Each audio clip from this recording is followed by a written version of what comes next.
In the South, he knows who the man is, the man up there on the hill in the big white house. And when he comes to a city like Chicago, it's much harder to determine who that man is. It's such a complex society. It's a different man who controls the house from the man who controls the job, from the man who controls the welfare, from the man who controls the hospital, from the man who controls the school. And I think what's happening is that he comes rather quickly to the conclusion that the man is all the white men. Not being able to discern his specific captor, he decides that all people with white faces are his captors.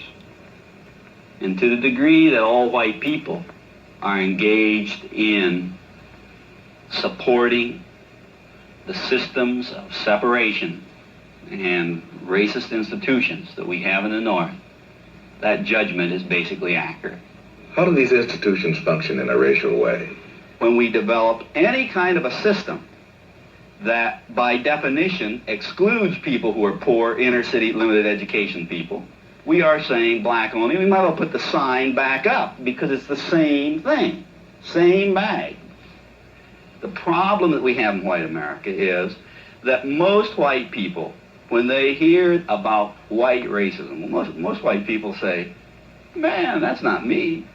I never discriminated against anybody. Never did. And in their sense of what discrimination means or what racism is, they may be right. But they sit residing in a system from which they take full benefit, a system that defines them in and defines black people out. We are going to have to face the fact that we are not a community. A community is where a lot of people develop mutually beneficial relationships with each other.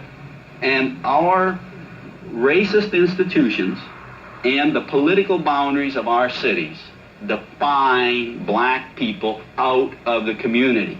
White people will sit in their suburban homes and watch their television programs and hear about all of these laws that are being passed. Many of them are beginning to wonder, well, what is it with those colored people on there? Why are they so upset? All this wonderful stuff that we're doing for them. But we aren't focusing on the black man living on the block. He lives in a two-flat on that block, and he knows what the circumstance on that block was 10 years ago. And he knows what it is today, and he, too, has heard about all of those programs and laws being passed. But the hard fact of the matter is that things are not changing for him.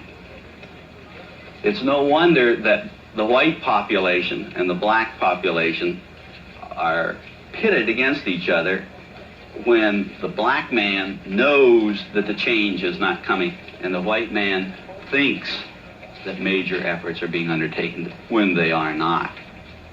So I don't think anybody should be surprised when one sees the black people in an open attack on the system, because I suspect that they don't see that there is any other realistic alternative.